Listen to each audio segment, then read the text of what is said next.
Thank you so much for inviting me to join your conference. This is absolutely wonderful that there are so many people eager about Montessori and Islamic Montessori specifically, and I feel really, really honored to be joining you. And thank you so much, Asra, for the wonderful introduction. Um, My so do forgive me if my voice is a little bit shaky because I just finished another session that we had. So I just jumped onto this one straight away. But I'm from England, if you don't know that, but I moved to Malaysia in 2016. And I'd say that one of my biggest reasons for moving to Malaysia was I really wanted to be able to do Islamic Montessori.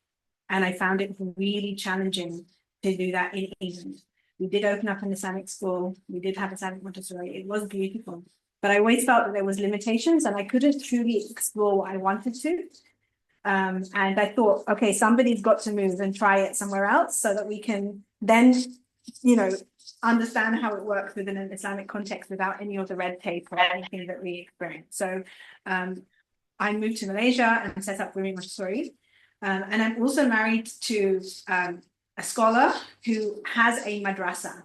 So I kind of we've put a marriage between two worlds, the kind of traditional Islamic madrasa system and the Montessori system. And that's kind of been a huge part of helping us grow our program in Montessori. And I think what I would really like to share with you today is more about the adolescents, because I do believe that's what the topic I should be sharing is more about the adolescents and how we have designed and facilitated our adolescence program in Malaysia. Okay, so I hope that most people in the audience will have a vague idea about the Montessori stages of development and know that the Montessori speaks about the children going through 4 different planes of development. And in each plane, the child has very particular needs and interests. And the way in which we approach them to facilitate and support their development is unique in each stage.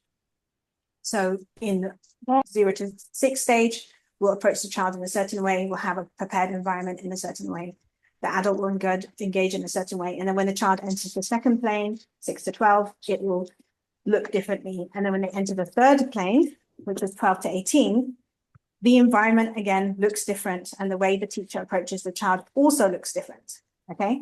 I want to focus on the adolescents, and it's just very much sharing what we have been doing, what's worked, and how we've found this marriage between Montessori's philosophy and ideas and being an Islamic environment as well.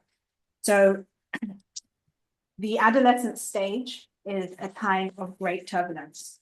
Dr. Montessori talks about, he likens this stage to the newborn stage. The child requires a lot of care, a lot of love, a lot of attention during this stage. They're going through lots of changes, both physically, emotionally, intellectually, and these changes are really dramatic. And they're going through psychological changes. They have lots of mood swings. They have violent emotions, lots of self-doubt, lots of hesitations. Dr. Montessori talks about this child and adolescence being 1 foot in childhood and 1 foot in adulthood. And I like to think about it like the child they're stepping in each. 1 minute they're a child, now they're going to be an adult, then they want to go back to being a child, then they want to go back, and they have to make that conscious decision to choose to be an adult. Like they have to make that leap themselves. It's not something we make for them. So they're in this stage where they're going back and forth between being a child and being an adult. There's so much rapid brain development. There's pruning and regrowth of the synapses in the prefrontal cortex, especially in the early teen years. We're seeing lots of sections of the brains that are being totally rewired. So their brain is basically deconstructing and reconstructing all over again. I mean, that is a huge thing that's taking place for these adolescent children. No wonder why it's a time of turbulence. No wonder why there's so many changes going on.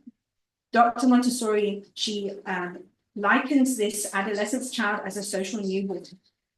And social newborn, because they're being reborn as this new adult in a society.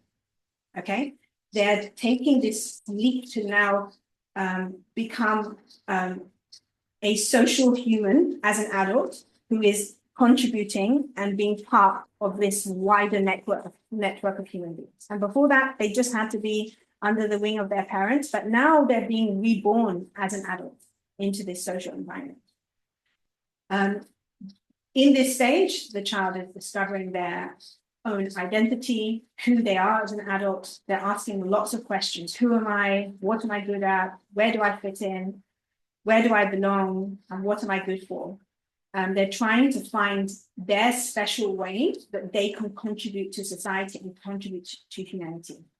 Okay, and that happens in their process of discovering their identity and trying lots of different things out and trying to figure out who they are. And Dr. Montessori does tell us in some of her work that this is not the period for intellectual work. It's not the time for intellectual develop, like heavy intellectual work. That intellectual period is the stage before it, 6 to 12. So I always tell parents and teachers in our community, if you've done 6 to 12 properly, you don't have to worry about the intellectual work in 12 to 18. You can focus on the practical hands-on, being with nature, being with the farms, because they've already done that intellectual work before. And it really stands true, because my son is 21 now. And you know, we did Montessori Elementary, and he covered everything he needed with such ease. And then when he was in his adolescent stage, we just let him be free in a farm environment. And you know, now at 21, he's studying in university. He hasn't lost anything by that period not being this heavy, rigorous intellectual period that we see happening in mainstream environments outside. Okay, so she says it's not the period for intellectual work. Doesn't mean no intellectual work happens. There definitely is, but it's not the heavy intellectual work that we see happen in mainstream schools and environments, because instead the child should be doing a lot more practical, hands-on things, being with nature, and actually getting to experience how it is to be an adult. So any intellectual or physical work we give them, the child is always seeking and asking for the work that helps them to become an adult or to assume the role of an adult. So in a way, they're asking, how does this help me to be an adult? So any work that we give them, whether it's intellectual or physical, they're really examining it to see whether it is serving the task that they have at this stage. And the task of the child between 12 to 18 is to become an adult. That's their developmental task. Their developmental task is to become an adult so that they can join society, so that they can take their role in society and they can find their unique cosmic task, which they can live with to support the rest of the community and the society around them. So that's hardly enough about the adolescent stage. I did have this impression that there was some other lectures about the adolescent stage so people would have an idea about it. So I do forgive me if there isn't, but that's just very quick, a couple of points. So because of this, Dr. Montessori, she designed this plan of study and work for the third plane child. Based on these characteristics and needs and interests, she put together, her people who worked with her also put together this based on her work. Okay, so this is the plan for study and work for the third plane child. And if you look at it, you'll see on one side, we have practical considerations for social organization, which has the prepared environment, the residential, the farm, the store, the guest house, and so on. And then on the other side, we have the educational syllabus. Okay. So this comes back to what we do at Rumi Montessori. So when I came to Malaysia, first of all, I discovered that they have this system which started in the 1400s, which is called the Pondok system. So it's an Islamic system, but it's based similar to the madrasa system that you might find in like South Asia. You find these in India, Pakistan, madrasas. But in Southeast Asia, they specifically have this system called Pondok system, which is basically like a mini village. And they live in little, traditionally it would be small little wooden huts, very picturesque. I go there and I'm like, this looks like a resort to me. But, for them, it's like traditional life, living lifestyle, living in little huts. And traditionally, students who are in their adolescent stage would go to these punduk systems and they'd study there.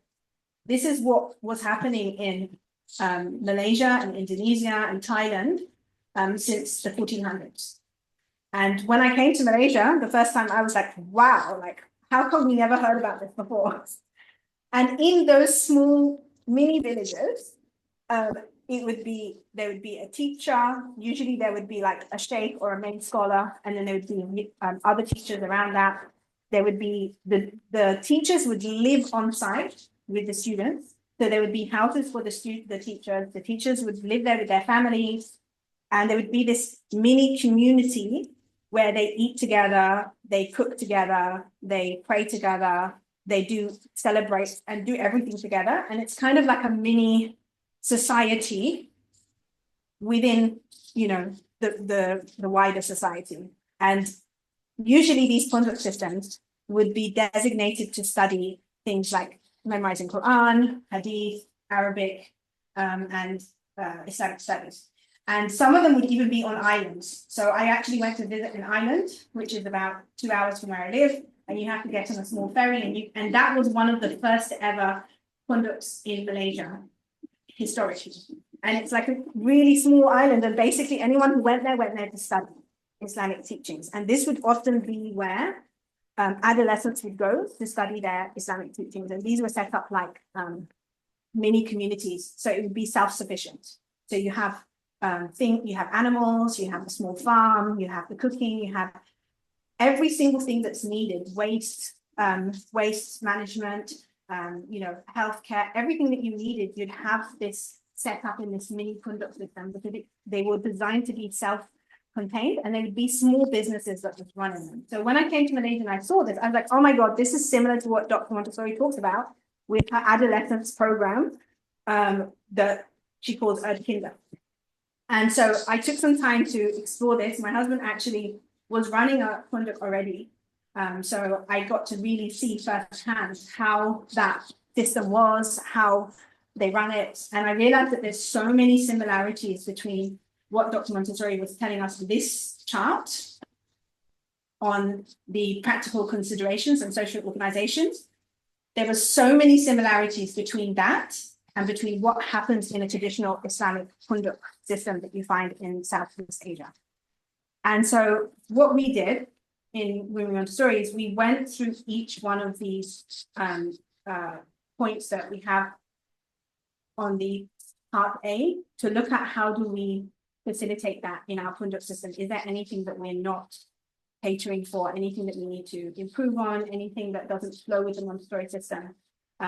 And we looked at it to explore and try and see, are we in fact offering this Montessori Erdkinder to these students who are in these punduk systems when they're done properly? So not all punduks are done properly, but if it's done properly, it should be very self-sufficient.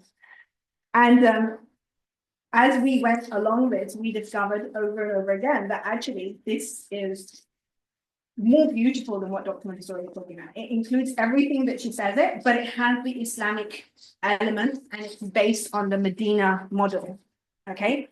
So because the punduk system should be based on the Medina model, so you should have a mosque in the middle, everything is kind of around the mosque, or this prayer area. If it's not like a fully grown mosque, it will be like a surah, which is a smaller prayer area, would be in the middle of the land, and then you'd have houses where people live. You'd have the dormitories for the boys, the dormitories for the girls, and then you'd have like, you know, areas for commerce, areas for classroom. And every single time there was the call of prayer, everybody would stop what they're doing, and they would come to the central area of the mosque, pray together, and have a reminder, and then they would go back and continue what they're doing. So that's what the punduk system was based on originally. And that's what makes the adolescent system, when the Montessori Erdkinder system, when you put it into the Islamic context and you use Medina as a model, it becomes even more beautiful. And that's why I'm saying that we saw that we're doing what Montessori is saying and so much more, okay? And what I wanted to do in this session is just share with you based on those needs and interests we saw of the child in the adolescent stage, share with you what we actually do in our pondok in Malaysia. Okay. And just so that you know, this particular one is a Malay speaking one. It's not a westernized at all, because it's made for the Malay culture. So it's totally Malay speaking. They follow their traditions and their culture. Even though I'm a foreigner, I don't try to influence or change that at all. I want the children to be who they are, wearing their traditional clothes, following their traditional culture and their habit. And I think it's really beautiful to see that with a Montessori education, wherever you go in the world, you can maintain the culture and the tradition of those people. And you don't need to change it. It's not about westernizing something. It's about taking those. Montessori is all about the philosophy of how humans develop and construct themselves, and you're applying that wherever the children are. It's universal. Okay, so you'll see photos of our children, and it's going to look a bit different for those of you who are in America because it's in Malaysia and there's lots of cultural differences. Okay, so basically what we did is we have this punduk system or Medina model, and we put it together with Montessori to create this Islamic Montessori Adolescent Program, which inshallah provides the children with everything that they need so that their needs and interests that we discussed earlier, can be met. So again, we have Dr. Montessori's plan of study and work. I'm going to show you some things from side A mostly. From side B, this comes more into like the study of work. The beautiful thing here is that the topics or the subjects that you teach in an adolescence program could be anything. Okay, it could be anything that is related to your children as a community or as a society. So, for example, we do have adolescents who are from a Western background, so they will be studying things that are connected to the Cambridge IGCSE curriculum. Whereas the children who are in Malaysia, it's more expected in the children in our punduk, it's more expected that they'll be studying things like Hadith, Quran, Arabic, and so on. So the actual content of academic study can be shaped on this model according to what we want the children to gain from that. And it's not the focus. Okay, the focus is very much about how the children are living as a social organization together. So first of all, Dr. Montessori talks about the residential. Okay, so what we have is 4 acres of land, and it's jungly land. So the children have lots of trees, lots of nature. They have a pond, they have a farm, they have wildlife. We have monitor lizards and all sorts of birds that come. Nature is so important because the children are going through that turmoil change in their life, and they need to be with nature because nature is what's going to help them to regulate and to find their way during this turbulence time. They need to be with nature. And I would say now more than ever, especially in this digital age, it's such a blessing for our adolescents to be able to come away from all the chaos of our modern life and be with nature. So we have a residential program in Malaysia. Residential programs are very normal. So it's not strange for a family to send their child away to a residential program at the age of 12. It's completely normal, which has meant that we have been really able to experiment with this program because not many countries have that, right? Most families will not even think about sending their children away to live at a residential program. But alhamdulillah, in Malaysia, we have this opportunity. We have about 80 students, 80. Half are girls and half are boys. And so we have 4 acres of land, which means that we have a girls' dormitory on one side of the land, and then we have a boys' dormitory on another side of the land, which is quite a distance away from each other. We're able to build this community with boys and girls, but at the same time, keep the respect and the proper adab and etiquette of separation when needed. In this program, in our program, Dr. Montessori talks about how the adolescents, they need practical work. They need to experience adult life. They need to experience real work. And to do that, she advises in her chart that the children are doing things like farming and cooking and maintenance and looking after the buildings and so on. So the children in our adolescence environment, they completely look after the cooking from start to finish. They make the list, they plan the meal, they go out, they buy the shopping, they come back, or if we have something on the farm, they will plan growing it, and they'll get it, or if it's fish, they'll fish in the ponds, they'll get the fish. They plan all aspects of the cooking, all aspects of the meal preparation, and they will cook for 80 students plus the teachers and adults who are living there as well. Okay, so the children are fully self-sufficient, and the younger children will be helping the older children. And what I've seen over the years is I've seen that the younger children learn how to cook really easily because they have these older children who know how to cook well. And it's beautiful because everyone can cook a meal, whether it's boys or girls, everybody can cook a meal. It's wonderful. So they totally look after this. And you just think about it for a minute. Cooking involves so much: planning, preparing, estimating how much we need, estimating a budget. There's maths there. There's, you know, so much social work going on there. There's so much consideration for others, thinking about people who have allergies, thinking about people who can't have spicy food, and all of these things. So there's a lot of learning that's taking place, even just simply by cooking. The children fully look after the environment. Okay, we don't have cleaners and, gardeners and things like that. The children are the ones that do it. Okay, so whatever happens in the environment, they look after it. They look after the plants, the animals, their rooms, their kitchen. Everything is done by the children. They are very much self-sufficient, and they also do all the office work as well. So all the registrations, all the filing, all the accounts, we have students who will work on that.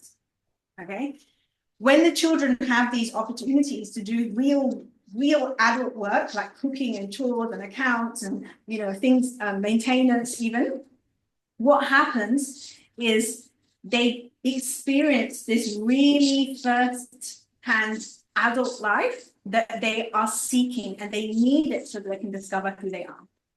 Okay, and this is like in the sewage system, they have to drain the sewage every, I think, 6 months or something. So, you know, the children, especially the boys, they're always ready to come with their, you know, messy clothes and, you know, get the pipes and, you know, get the lorry and, you know, pump out the sewage system. It's funny because me coming from London to Malaysia, seeing this, I was like, I never imagined that adolescents would enjoy this so much. Okay, so they do all the maintenance. If something breaks, they will fix it. So sometimes we will call in experts, and those experts will come, and the students will be working alongside the experts to fix it. Okay, and over time, what happens is children will learn different skills in electrical things or, you know, carpentry, and over time, they will learn those skills, and they might even discover a talent. And we have had students who, through maintaining the environment, and, you know, the electrician comes in and does some work, and they've stood there and helped, you know, pass things and so on. And then they realize that they have an interest in wiring, and then they go and get trained to become an electrician, right? So this is through their practical experience, they're discovering who they are, and they're discovering their talent and their purpose in life. Yeah. So they do all the maintenance, and they also do the building. I think I have another picture later on. They actually get involved in all the building.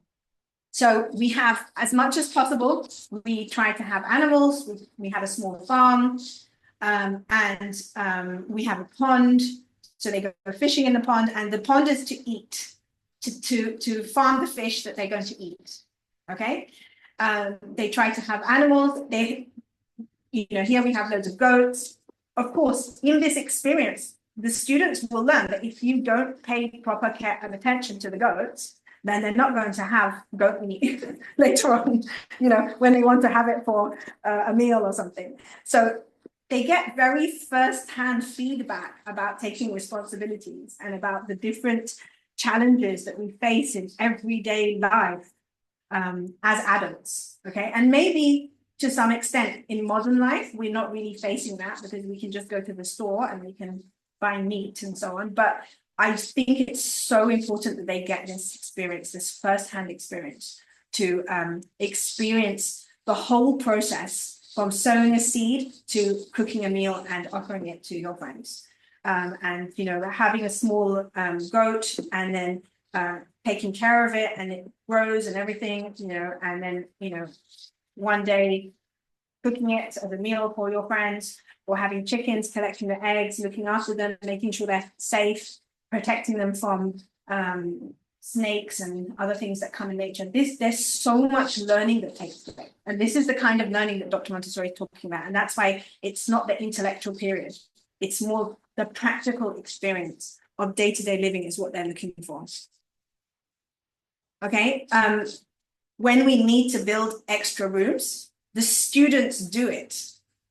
This is something I found fascinating when I came. I was like, wow, you guys are doing more than what we imagined Montessori students to do. They actually build it. And, you know, they, of course, we'll hire builders and stuff, but the students will take an active part in it. And I don't have a picture here, but we have a wooden house, an incredible wooden house that the students took 2 years to build by a carpenter. And they carved all the wood, and they carved these beautiful traditional designs. And from that carving and that working with the wood and sawing and, you know, moving bricks and all of that carpentry work, those children who were going through turmoil, going through difficulties, going through these big emotions, going through all the struggle, what happened is they settled and found themselves and calmed and normalized and discovered who they are.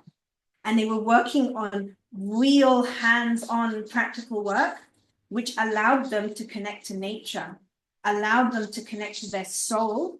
And through that, a sense of calm entered the children, and they began to really find themselves. So one of the things that we say, like, against me and my husband, whenever there's an adolescent who's going through troubling time, we're always like, okay, let's build a house. Let's paint a room. Let's build a house. Let's make a new pick and coop or something, you know, send them out there, you know, and somehow they come away from that changed, right? Because this is the kind of work that these adolescents need to be doing. Okay. They also run mini businesses, and some of these businesses might be under the school and some might be the individual child. So we had a girl who was so talented in painting, and she used to paint these little mini peg dolls, and you know, she made it into a little business where she would paint these little peg dolls. I have one over here. And she made a whole business of just painting these little peg dolls and selling them. And sometimes it will be an individual talent, and they turn that into, we try and help them to turn that into a small business. And sometimes it will be something that is overall for the whole community. So for example, we have like a bookstore that the children run. We have certain things that they produce, and then they take turns to produce that, and they have to discuss about that, and the income from that will come into the school. Will come into the school and will help them with projects that they're doing. We had a period of time where we had lots of students who were interested in sewing, so we had them do sewing.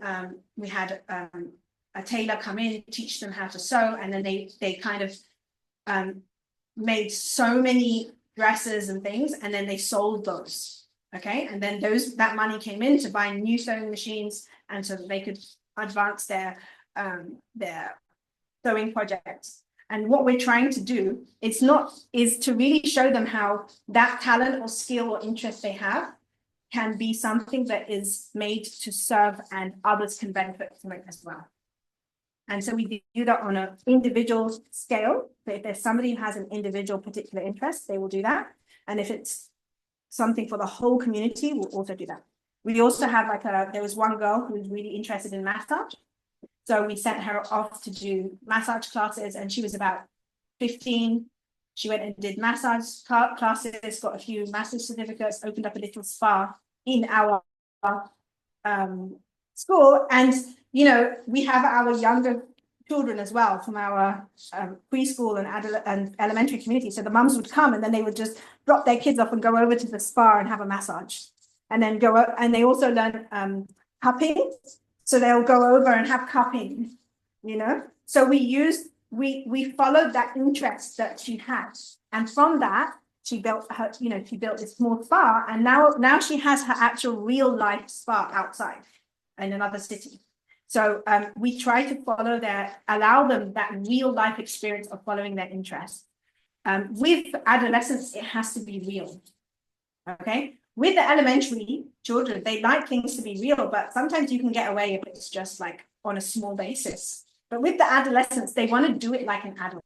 They feel insulted if you minimize their capability, and they're really capable of so much. So why not give them that opportunity? Okay. Montessori tells us that a huge part of the adolescence community and the biggest material. So in preschool, we have the pink tower as the iconic material that everybody thinks of, right? In adolescence, the material is the adults. The adults are the material. So you have to be very selective about the adults who are with them. And these adults should be, if possible, living with the adolescents on site. So I live on site with 80 adolescents. I have my own home in the, you know, near the mosque, and I live there with my husband and my son. And then we have another teacher who lives with their family and their younger children. So the adults should be living there as adults, not lodging, but actually living as a fully functional adult. That's your home, that's your environment. You have everything set up, because the children are going to be observing how you are. They're going to be taking in how you are as an adult as they work on developing themselves as an adult. And trust me, it's so fun living with all these adolescents. I've been doing this for years now, and I could never see it another way. It's so fun living with all these adolescents. You're always hearing laughter. You're always hearing singing. You're always hearing a ball being kicked somewhere and a racket being hit somewhere else, you know, because they're always doing something. When they do eventually go back home and, you know, they have a holiday from being here, and everything's quiet, we sit there and we're like, where's all the joy gone? Because they bring so much joy, okay? So the adults are so important. The children are going to see, and, you know, it's so important to have married couples there as well, because they're going to see how the husband is, how the wife is, how they interact with each other, how they support each other, how they communicate with each other. They're going to see all of that. This is all something those adolescents are taking on to form their own adult identity. And I never realized how impactful this was until one day one of the boys was said to my husband, when I get married, I want my wife to be just like Nusaibah.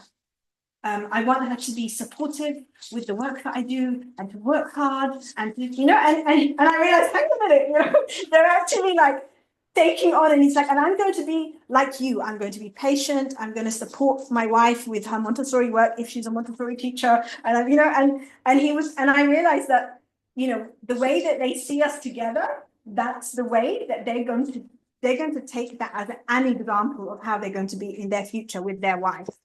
And likewise with young children. I don't have young children, but we do have other adults who live here with young children.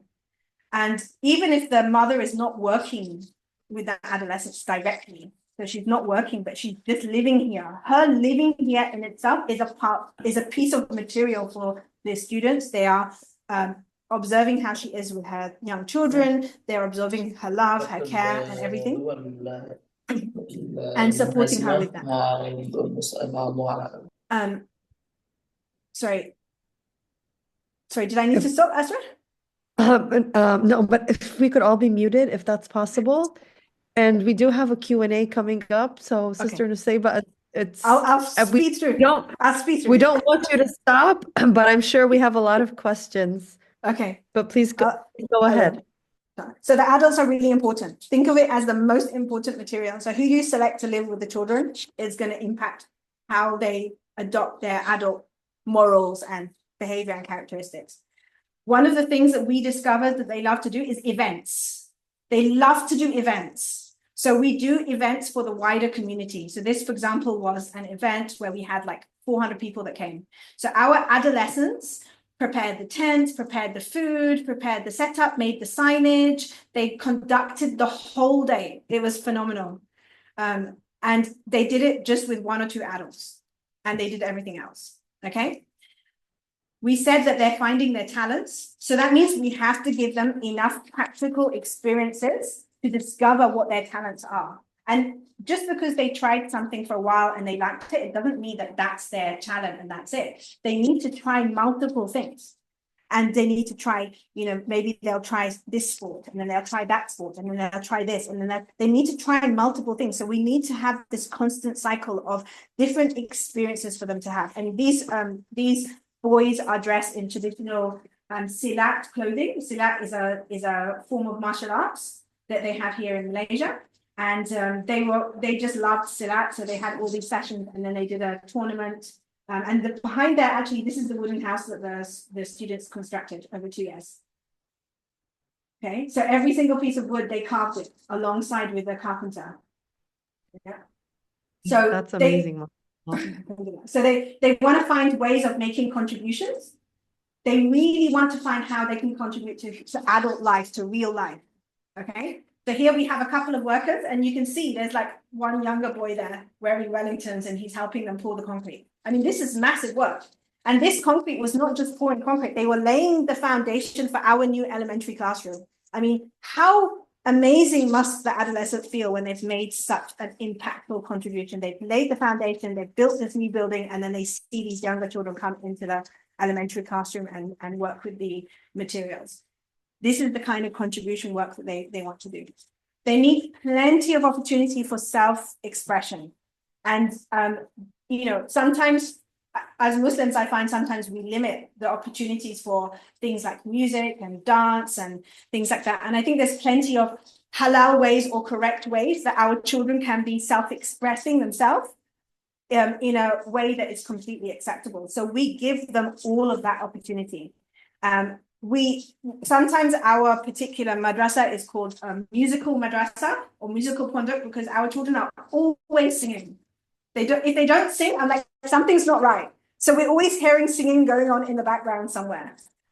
They form a band and they actually sing in different weddings and events and things around the country because they have this band that's gone on and they've developed themselves so well. And each new intake of student will learn how to play the drum, will learn how to sing the songs, and then, you know, the older ones will leave eventually and they'll get replaced by new ones. So giving lots of opportunity for self-expression, things like music, singing, dance, art, theatre. Theatre is definitely something that the adolescents love. Here they were doing this play about how the British colonized Malaysia. And they went into, it's a study in history about that. And then they turned it into a theatre. And then we had lots of, about, I'd say 500 people who came to watch their theatre. They need plenty of opportunity for this kind of self-expression. Sports is so important. They're going through so much physical changes that they have to have all this opportunity for sports. So this is the football club that they have. And then also you saw the silat, which is the traditional martial arts, and any other kind of sport. It could be Tai Chi, it could be, you know, volleyball, tennis, whatever it is that they like. We should have these things going on over and over.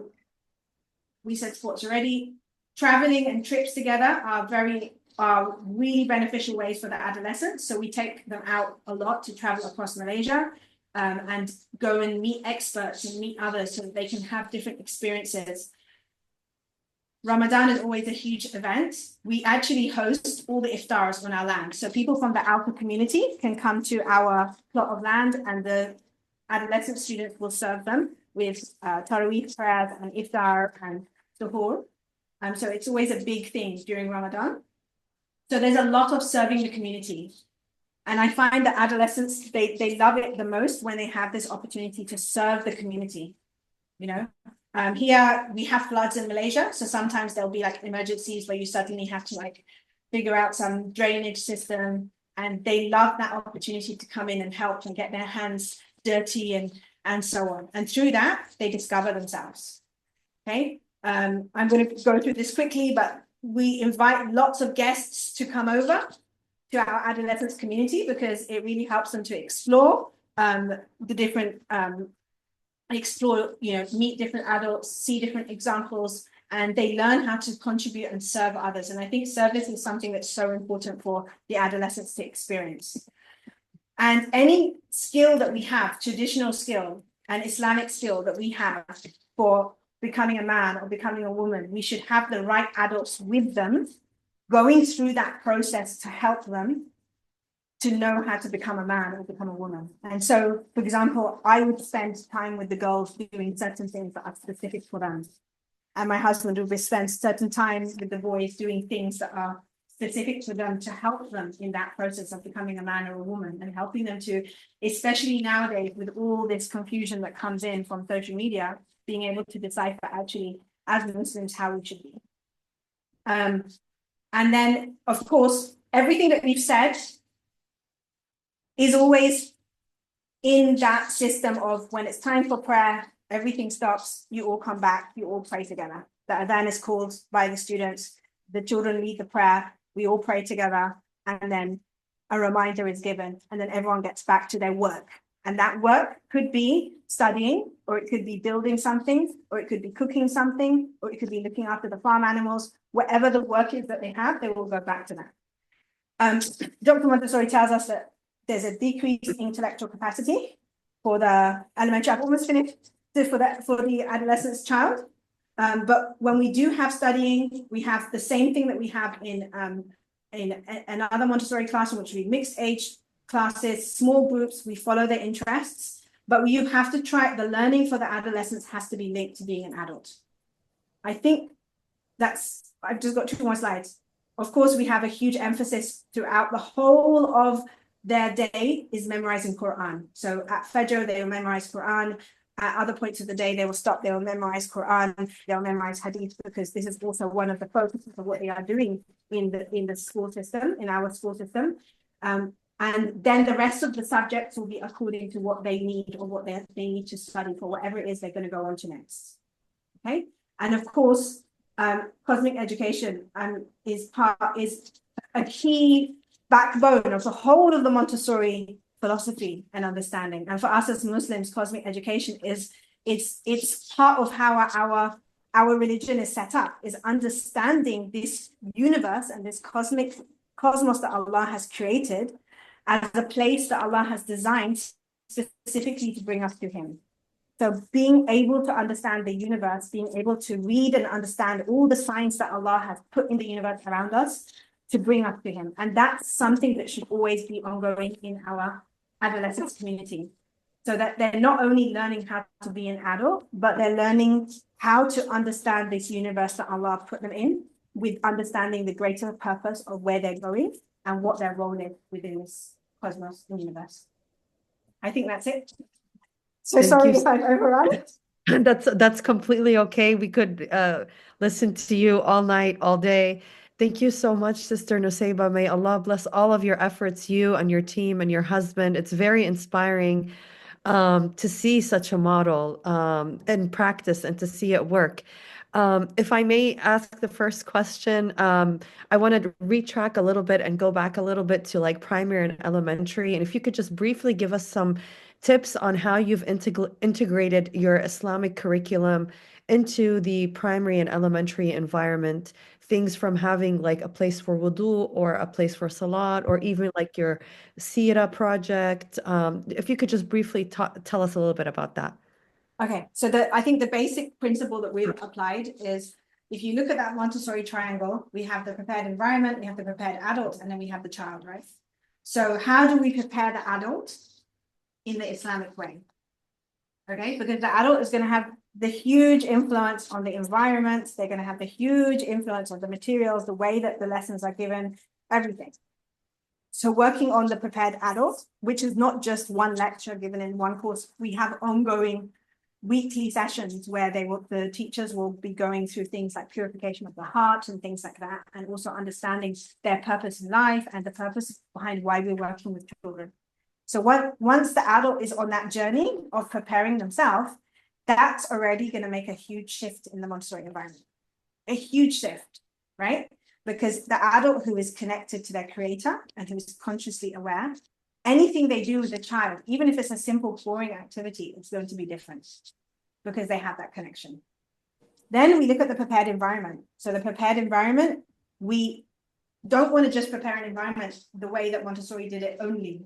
Yes, we want to have everything that she had, but we need to also think about how does this environment spiritually serve the child?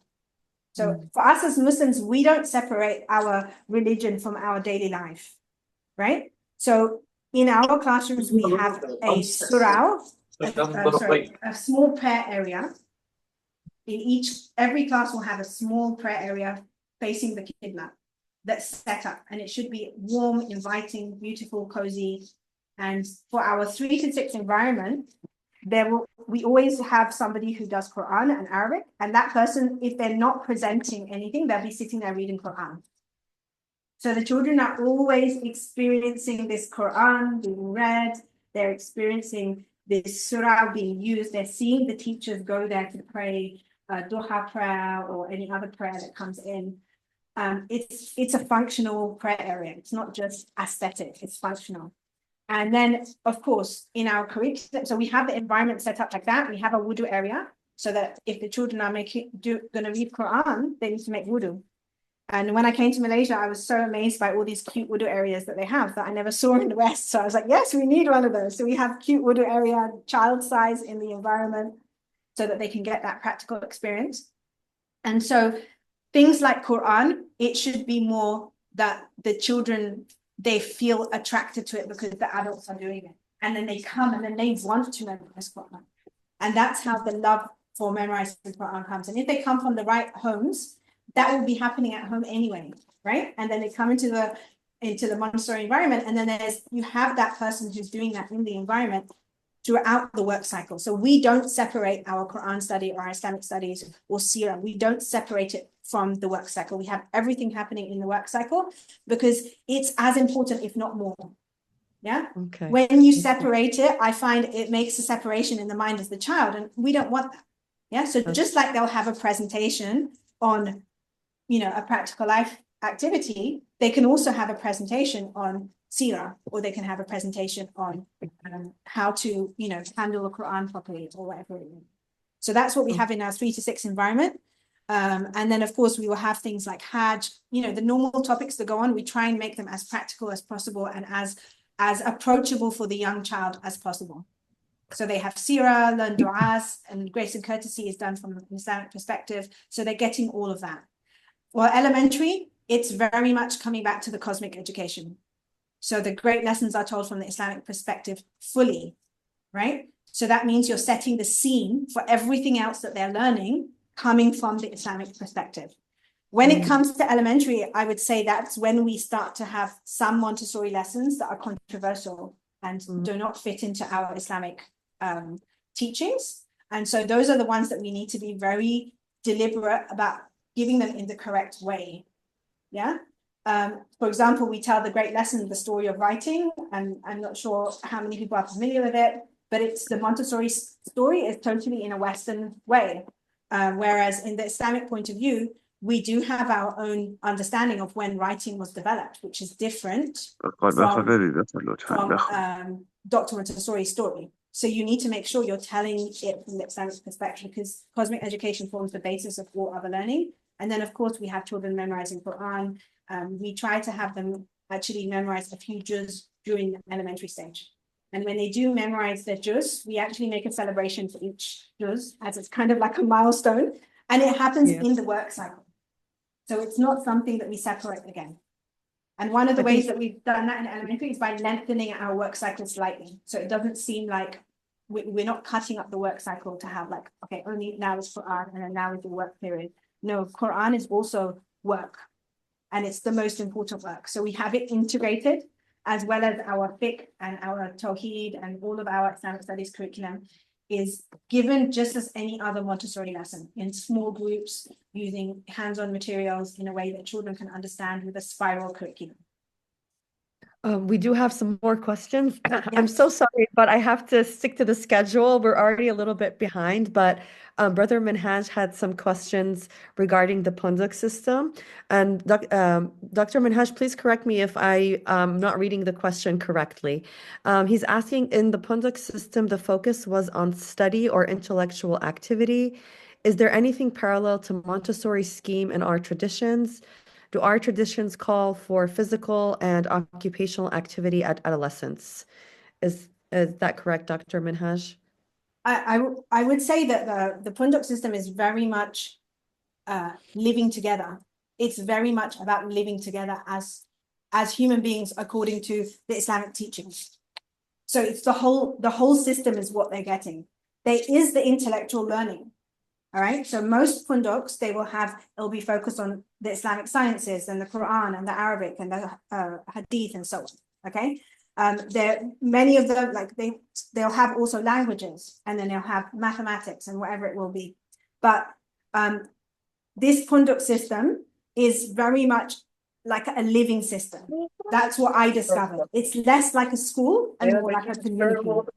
And it also comes from this idea, like my husband was saying, that previously it was like it's not the inner city is not the best place for adolescents to go through their adolescent stage. So it's better to take them somewhere that's more nature, more healthier, a more positive environment to let them go through that. So it's very much a living environment rather than, I would say, a intellectual environment. But of course, the intellectual is happening. Naturally, it's happening. Yeah. And I would, there are so many parallels between Montessori and Islamic education. So many parallels. The more and more I dig into it, the more I'm like, wow, this was already said. There was one Islamic scholar who said it is necessary for every Muslim to study the universe because Allah created the universe to bring us to him. I mean, that's cosmic education. And that scholar said it in something like the year 700, like decade, like so long before Dr. Montessori, right? These punduk systems were in place before Dr. Montessori, right? Where they were living and eating and growing and building things and doing it together. So there are so many parallels. And I think that part of the work that we're doing and part of my PhD is I'm doing this paper where we're looking at the similarities between Islamic education. And I'm not talking about modern Islamic education. I'm talking about the traditional Islamic education, the way that it used to be done at the Prophet or after that. Looking at similarities between that and between Montessori education. And I would say that there, time and time again, you're seeing that everything is being, it's being mirrored. Because in the end, what Dr. Montessori tried to do is she tried to observe the fitra of the child. That's what she was trying to do. Although she didn't know the word fitra, she was trying to observe from a pure place so she can see the fitra of the child at each stage. And if you're observing the fitra, of course, Allah knows the fitra already. So whatever guidance he gives us through the prophets is going to be fitra. And so when we take that, we see that it's married very closely to what Dr. Montessori tells us. And for me, I believe that Montessori, we don't need to reinvent the wheel of how to support the fitra of the child because Dr. Montessori already made all these wonderful materials. We don't need to reinvent the wheel. We can take her work, but we must never forget that we're not doing Montessori work to be Montessorians. Yes, I'm a Montessorian, but that's not my purpose of life. It's not to be a Montessorian. We're doing this work because we want to be Islamic educators. We want to support the development of our Muslim children. And even we have children who come to our schools who are not Muslim, just so that you know, but the parents love it so much that they want to send them because it's fitra. That's why. So we're not doing this to be Montessorians, but we're doing this to do our job, our purpose of life, which is serving the child so that they can construct and build themselves according to the fitra that Allah gave them. Thank you, Sister Nusaibah. We do have one more question. We two more questions from Dr. Minhaj and another question from Sister Sarah. Dr. Minhaj, your question is about handling hiring and how do you orient the adults for the adolescence program because you have to have outside technicians and tradesmen who have an educator mindset. For example, you can't have a carpenter who uses harsh language or who wants to do everything by himself. And then his second question is about why did you feel you could not realize this vision in the UK? We do have 5 minutes, so I'll read the questions real quickly. And if it's okay, Brother Minhaj, maybe if Sister Nusaibah has the time, maybe she can email us the replies if she would be so kind, if possible, just because we do have to stick to the schedule. And then there's another, oh, now all the questions decided to come. As a follow-up question to another sister wants to know if there are any principles or practices that you would recommend, Sister Nusaibah, to ease the transition from elementary to middle school, that can be designed into the school experience. And then another question asks, do you have each classroom, does it have a kitchen, or do you have like a common kitchen for the entire school? And then someone else is asking, Sister Almas is asking, how can we translate this to the modern Western world in some day? Because I'm assuming she wants to say that not everybody's lucky to live in Malaysia. And so so what are some ways that we can kind of make that happen in our own world? We only have 4 more minutes. I'm so sorry. We do have a So kitchen in this classroom. Sister, if I can just Okay. intervene here, Sister Nusaibah, sorry. I think it's a blessing to have Sister Nusaibah. If it's okay, I would like to, as the chair of WISE, to just intervene here and say, after sure. we have schools are sharing, they're doing, and they have 10 minutes. I recommend that we all make it to 8 minutes. If each one of us give extra 2 minutes, that's another 10 minutes that we can benefit from Sister Nusaibah. Instead of rushing it, we benefit from her time. We know it's very late in Malaysia, so Sister Nusaibah, if that's okay with you, let's allocate another 10 minutes for you to answer the questions. That's completely fine. So yes, we do have a kitchen and we have a wudu area, we have a prayer area, we have toilets, we have a store for every single classroom, so that each classroom is kind of like a self-sufficient space. The other question was about why did I feel like I couldn't actualize this and do this in the UK? The UK has so much red tape and bureaucracy all over the place. We did open up an Islamic Montessori. It was lovely. We got outstanding, which is the highest raters from the inspectors, which nobody gets as a Montessori school, yet alone Islamic Montessori school. And alhamdulillah, we got it just before I left. But I felt like there were so many things that we had to compromise or hide, or we couldn't truly be ourselves. And I felt like so much effort was going into meeting all of that kind of criteria that they have, that I couldn't put my energy towards just truly being with the children and serving them in the best way that I could. And when I came to Malaysia, my son was 12 at that point of time. There wasn't an adolescent system for him to attend in the UK. And I wanted to bring him out from that to give him another experience. And so he came out here. And, here, I feel like, someone's got to do this work so that we can then do it back in the West. I'm not going to go back to the West because I love it here, but, inshallah, others will do it. It is totally doable, like totally doable. And of course, we have the support here of community. We have the support of our minister. The minister of our state comes and sees our school. So we have that support, which we wouldn't have in the West, right? So it helps us to do it because it is experimenting and trying to understand. And also because Malaysia in itself has this very rich culture of this kind of boarding system anyway. So it's a beautiful place to come and learn. I'm sorry, I can't remember the other question was.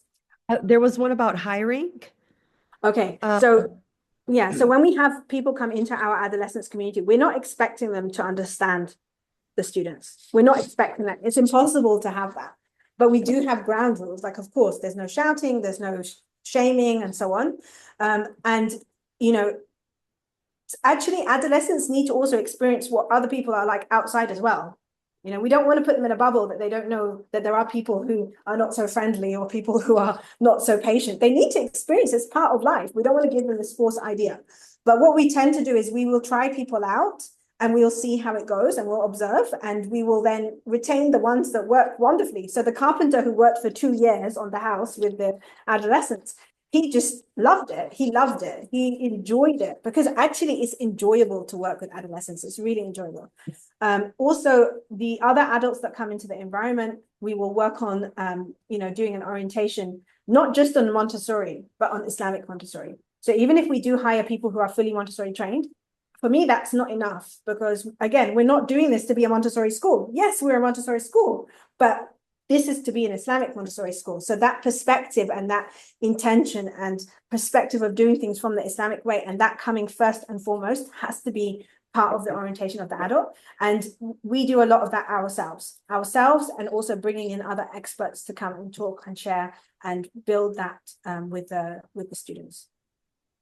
We have Next question. the other question was about easing the transition from elementary to middle school. And then there was a final question about this, the classroom teacher ratio and the different levels. Okay, so it's always better to have more children than less. So our elementary, we had about 36 to 38 at one point, and that was the best ever. It was incredible. Right now we have 30. How many teachers? But how many teachers? So the guy? we had 2 co-teachers, and then we always have like a ustaz or like a mini scholar in each class. We always have somebody who's studied the Alim program or Hifz of Quran or something like that. We always have one person like that in every single class, right? And he's there the whole time? The whole time. He's part of the work cycle. He has to know how to oversee. He has to know how to present lessons. He has to know how to do everything. We always have someone like that. And usually it's like someone who's freshly graduated, you know, and a lot of them, they like to be with the children. So, so we have 3 adults, like in our elementary, we'll have 3 adults, and we'll have 2 co-teachers. And then we'll have 1 Islamic studies teacher who's always doing Quran and Islamic studies and so on. And we try to have about 35 to 38 in the elementary, and that works really well. Because if you have less, you're going to have social issues. And those social issues drain energy from the teachers, from the environment, from each other. You need to have enough. In our 3 to 6 environments, we have about 28. If it's a new class with new teachers, we would have maybe about 25, and then we slowly build it to 28. Again, when you get to about 28, that's when you really start to see the environment work well. You know, our preconceived idea is less is better, but actually in Montessori, more is better. But of course, it has to be with a prepared adult, right? And then for the adolescents, we have 80, yeah? Because we want to make a small society. How are you going to do that if you only have 20, you know? And there needs to be enough people so that they can find friends who connect with them, right? There needs to be, and they need to have a variety of people who have special needs and who have different, you know, different ways of working, different personalities, because this adolescence is their opportunity to learn how to be an adult, and they can't do that if there's no diversity. So they have to have that diversity. We're getting some feedback that 35 to 38 in each classroom, they're just questioning the number, that it's a big number. How big is Montessori said 40 though. Dr. Montessori said 40. Wow. So I haven't even got there yet. So it's 40. You're ambitious. I'll tell you, with our elementary, when we had 20, there were certain things that went on. When we got to 25, all of those things stopped. Social things and things to do with follow-up work and children following their interests and being excited. All of those things, after 25, you really start to see it happen. Sorry, forgive me for that. No. Also, we have 6 to 12 in one environment because the variety of ages is incredible. It's so incredible. And it also allows you to take that very intimate time with the older ones who are starting to come towards the adolescent stage. And you need to start doing these extra preparations to help them. And you start to see them begin to get all emotional towards the end of elementary as they're transitioning into adolescence. And you need to give them another kind of care. So yes, I would tell you, it sounds scary. It would have sounded scary to me when I first ran my elementary class to have 36 students. But I'm telling you, it runs beautifully. But we have another class that we have at the moment. We only have 25 because it's a newer class. And I'm telling you, it does not run as good as the 36 to 40 class. So Dr. Montessori said 40 because she tested it. That's why she said it. And it does work. It's not just an arbitrary number. It's based on observations and science. We can move to the last question, inshallah. Some recommendations to ease the transition from elementary into middle school. So every single transition that we have, whether it's from toddler to early childhood or early childhood to elementary to adolescence, we don't do it straight away. We allow the child to take the lead of the transition. So they begin to attend certain sessions. So like, for example, children who are in our early childhood class, when they're 6, they know that they can begin to transition themselves into elementary. So they will start to go in sometimes to attend some lessons, or maybe they'll go to have lunch with the elementary, or they'll go to have playtime with the elementary. And this will go on for months. And the time will gradually increase, and they'll gradually begin to attend more lessons, but we let them transition themselves. And that's the same thing for the adolescents. And the way that I see it is the child has to be the one to make that decision. They have to be the one to say, like, I want to stay in elementary, I want to stay in adolescence, I don't want to go back to preschool, or I don't want to go back to elementary. They have to be the one, and they do. One day they say it. And sometimes they'll be in elementary for 2 days, go back to CASA for 2 days, then go to elementary, then go back. And that's, again, 1 foot here, 1 foot there. But I really believe they have to make that choice that they want to now move into the next plane, like, fully. So in that transition period, we give a lot of flexibility. And I think that's also very relevant to where you are. Like you're able to do that in Malaysia. I think maybe in countries such as the United States, where, you know, children have to clock in certain hours of attendance at a certain school at a certain grade, maybe they're not able to do that as much, like that red tape that you were talking about. So I think we did do it in England. We did do it in England, actually. You did? We had the same transition from preschool to elementary in England. We had the same thing, and it worked beautifully. But you have to know how to, if you have red tape from authorities, you have to know how to document it well. Okay. I think another question was about how do we like take all of these things that you just mentioned that are specific to Malaysia and kind of bring them to other countries that do have regulations? Like, how can we make best use of the things that you shared and apply them into our classrooms? Maybe is it a mindset change? Is it a physical change that we have to do in our classrooms? Any recommendations that you have for integrating Islamic education? I think that there's always a way. You know, if we have an obstacle that's given to us, and I really know how hard they are, because that's one of the reasons why I left the UK, but there's always a way to do it. You just have to keep trying to find the way that makes it work. And a lot of these things that I spoke about actually wouldn't really be such an issue. Like, for example, in England, every single teacher that enters the classroom has to go through the vetting process that they have, the official government's vetting process for an adult who can work with children. So our Islamic studies teachers, our mini like ustazes, would also go through that vetting process so that they can fully be in the environment. So whatever it is that's needed, the way that we did it when we were in England is it was more work, definitely, but we could still have, especially our preschool and elementary, we still had it pretty much the same as I had it here.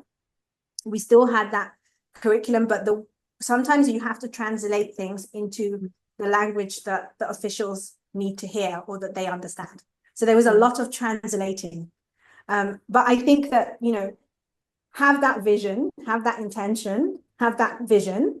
And, you know, as long as you're working towards that, inshallah, Allah will open up and find a way for you to facilitate to do that. And, you know, those of you who are doing that, I'm sure those of you who are doing it in the West can share more practical ways of how you've actually incorporated these things. But definitely for the adolescents, it's a lot more challenging. But there are adolescents communities, Montessori adolescents communities in the West. So if we look at how they do it, we can take that from them, and then we can do it in the Islamic way, inshallah, in the West. Sister Nusaibah, it's been a true pleasure to have you and to hear from your experience. I do apologize to all of our guests if I didn't get to your questions. May Allah bless all of your efforts, and inshallah, hopefully we get to see you once again and learn more from you and from your experience. Thank you for your time and for being with us.